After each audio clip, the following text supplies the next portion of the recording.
Saudara, polemik bayi tertukar di Bogor, Jawa Barat akhirnya menemukan jawaban. Hasil tes menunjukkan DNA kedua bayi berbeda dengan orang tua yang mengasuh selama setahun terakhir.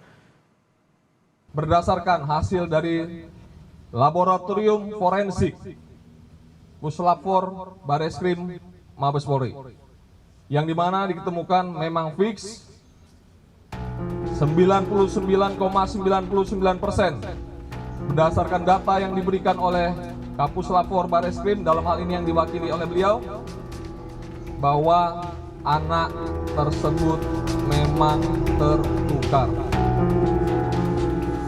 Kegelisahan Siti Mauliah akhirnya terjawab. Anak yang diasuhnya selama 1 tahun terakhir ternyata bukan darah dagingnya. Tes DNA membuktikan 99,99% bayi di Bogor, Jawa Barat memang tertukar. Kini, adaptasi pengembalian bayi ke ibu masing-masing ditargetkan selama 1 bulan. Tahapannya diantaranya adalah bahwa di minggu pertama akan dilakukan asesmen kepada masing-masing anak dan keluarga. Tahapan kedua tentu proses selanjutnya adalah penyesuaian di mana anak nanti akan mulai dikenalkan dengan lingkungan yang nanti akan anak ini tumbuh berkembang di lingkungannya masing-masing, di keluarga orang tua kandungnya gitu ya. Lalu kemudian tahap berikutnya adalah melakukan asesmen ulang, lalu kemudian setelah itu Kedua ibu menjalani tes DNA di Puslapfor Polri dengan metode tes usap liur kepada bayi, ibu, dan bapak kedua belah pihak. Namun tes sempat tertunda karena Ibu D menyatakan membutuhkan kesiapan secara psikologis.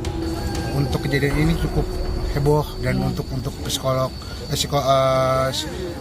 pribadi buat dari klien kami juga cukup untuk menunggu waktu yang tepat, intinya kayak gitu.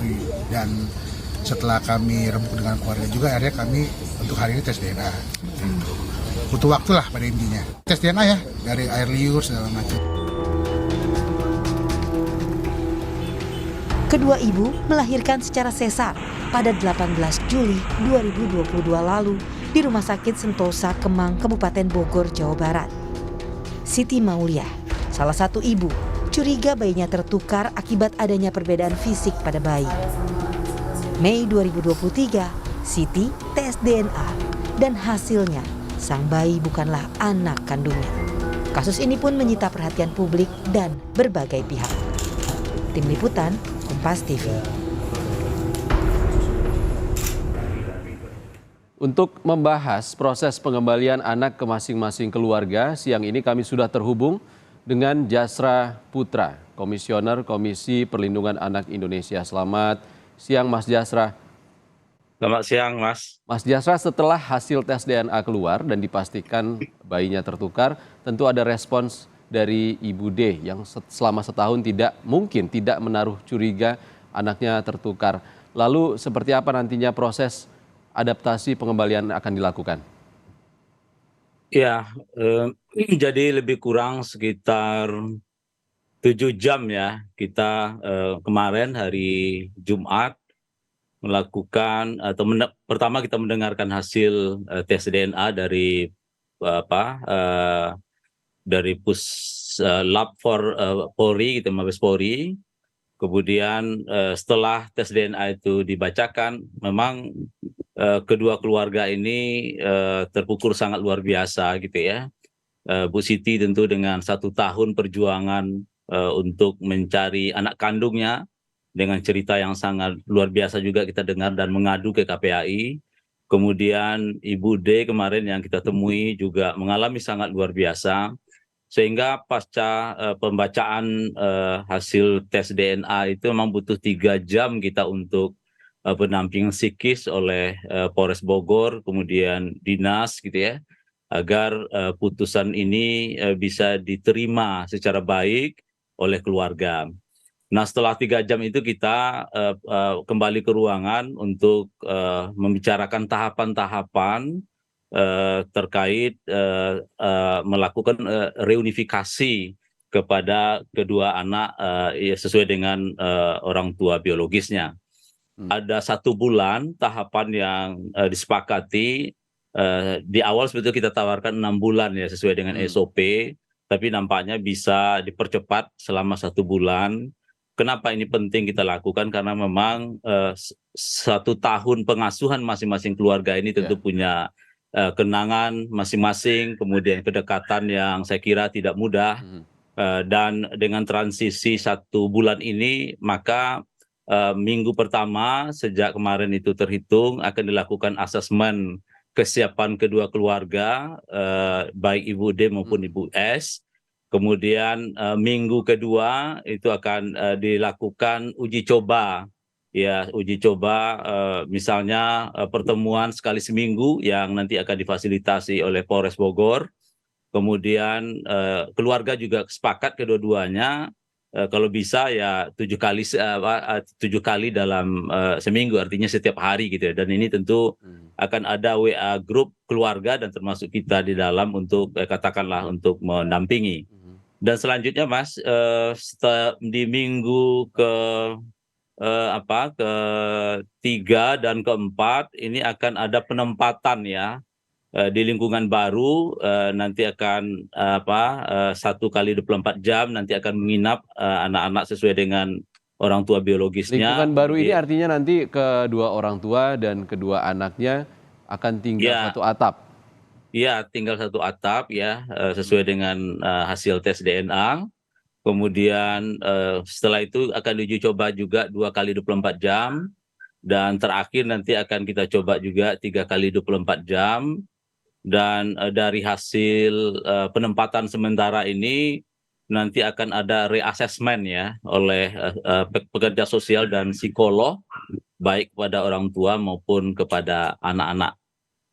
Jadi diharapkan 1 bulan ini kita akan melihat perkembangannya dan mudah-mudahan bondingnya walaupun ini tidak mudah ya bisa didapatkan ke masing-masing orang tua gitu Mas.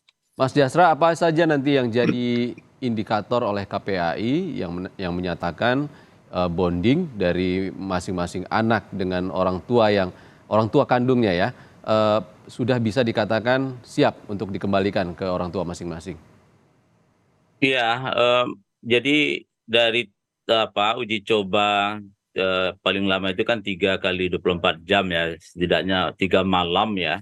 Anak ini berada 1 atap di keluarga barunya dan tentu ini akan kita lihat pertama tentu kita akan sampaikan kepada orang tua bagaimana memberikan pemahaman kepada lingkungan baru kepada anak. Walaupun baru usia 1 tahun, saya kira masing-masing keluarga tentu punya cara ya untuk mendekati anak, memberikan pemahaman. Dan bahkan kemarin kita usulkan kalau bisa properti anak seperti pakaian dan seterusnya itu dibawa, diserahkan di masing-masing pihak sehingga dia tidak merasa sesuatu yang asing gitu ya, itu 1. Dan yang kedua tentu kita terus akan dampingi psikolog dan pekerja sosial gitu ya terkait ya anak pasti bertanya ya terkait wajah ya terkait lingkungan baru gitu ya.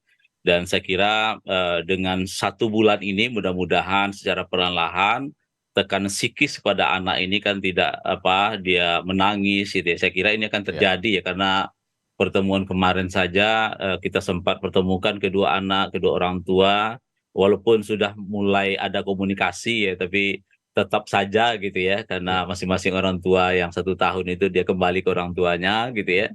Tapi ini di Polres Bogor kemarin itu memang ini sesuatu yang di luar pikiran kita ya, di mana anak pada akhirnya bisa berinteraksi antar mereka gitu, sesuai dengan bahasa anak gitunya Mas. Tentu, jadi ya Mas, gimana Mas? Efek psikologis kepada orang tua berdampak besar dan penting sekali ada pendampingan psikolog bagi mereka. Selain psikolog, siapa lagi yang dilibatkan, Mas Jasra, yang bisa berperan dalam proses asesmen ini?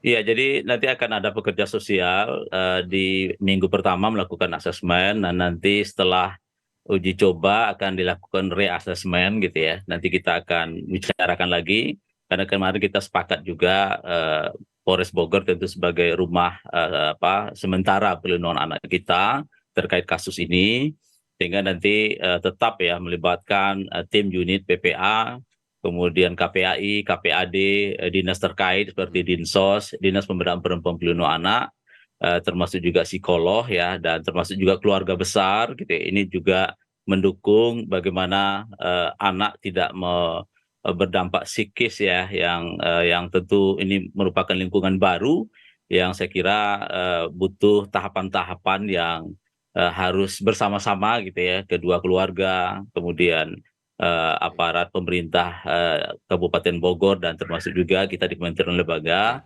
tentu akan mensupport dan mendukung ya, sehingga nanti di awal Oktober mudah-mudahan ini bisa kita lakukan perpindahan permanen ya, termasuk juga kemarin juga disepakati karena kedua ananda ini belum memiliki akte lahir walaupun sudah masuk ke kakak keluarga, maka ini juga menjadi kesepakatan kita agar segera diurus agar anak memiliki dokumen kependudukan sesuai Identitas dengan yang, orang tuanya fix. masing-masing. Ya, Mas Jasra, terakhir, Ya, Mas. apakah KPAI dan sejauh mana KPAI mengawal proses hukum terhadap rumah sakitnya? Ya, jadi ada 3 hal kemarin, dan hal yang ketiga, satu soal status hukum anak, kemudian kedua soal transisi atau adaptasi. Terakhir kemarin soal proses hukum. Memang di pertemuan mediasi itu karena ada perwakilan rumah sakit, kedua lawyer ini menyatakan keluarga ini adalah korban, maka mereka akan menuntut rumah sakit gitu ya. Tentu ini di aspek lain yang tentu silakan, tentu kedua keluarga punya hak atas atasan pelayanan rumah sakit yang selama ini yang merugikan ya, baik material maupun imaterial gitu ya, yang saya kira tentu ini tetap berlangsung gitu ya, tetap proses hukumnya tetap berjalan di Polres Bogor gitu. Baik, terima kasih Jasra Putra, Komisioner Komisi Perlindungan Anak Indonesia, sudah berbagi di Kompas siang hari ini. Terima kasih Mas Jasra. Ya, sama-sama, Mas.